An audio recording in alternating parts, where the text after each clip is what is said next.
আল্লাহ তাআলা নিজের কথা বোঝানোর জন্যে প্রায় আকাশ, জমিন, চন্দ্র, সূর্য, পাহাড়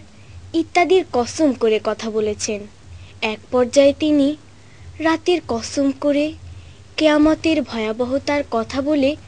মানুষদের তার থেকে আশ্রয় চাওয়ার কথা বলেছেন। রাতের কসম করে তিনি বলেছেন, ভোরের কসম করে তিনি বলেছেন, রাতের কসম করে তিনি বলেছেন, ভোরের কসম করে তিনি বলেছেন, এই জমিন ফেটে যাবে, হবে ধূলিময়, আকাশ তুলোর মতো উড়বে, সাগরের পানিগুলো উথলে ওঠে, ঘূর্ণিঝড়ের সাথে ঘুরবে,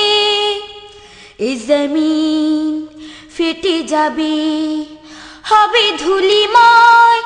আকাশ তুলোর মতো উড়বে, সাগরের পানিগুলো উথলে ওঠে, ঘূর্ণিঝড়ের সাথে ঘুরবে, পশু পাখি জন্তুরা ভয়ে ভীত মানুষেরা দৌড়াবে, সকলেই দিশে হারাবেন। রাতের কসম করে তিনি বলেছেন, ভোরের কসম করে তিনি বলেছেন, রাতের কসম করে তিনি বলেছেন, ভোরের কসম করে তিনি বলেছেন, চন্দ্র সূর্য তারা আকাশ জমিন, তিন আর জৈতুন তুর সিনিন,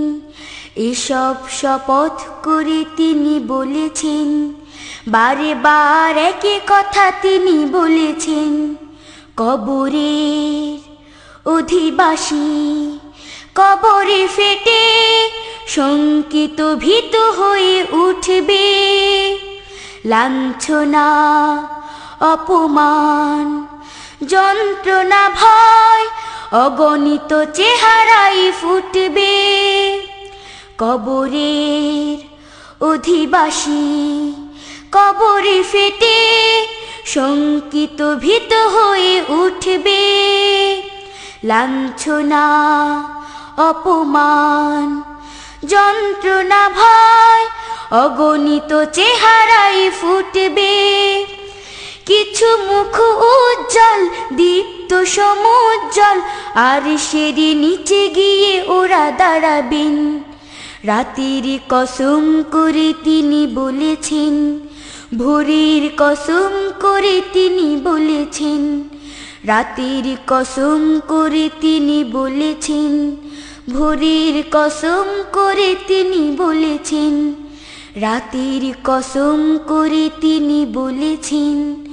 ভোরের কসম করে তিনি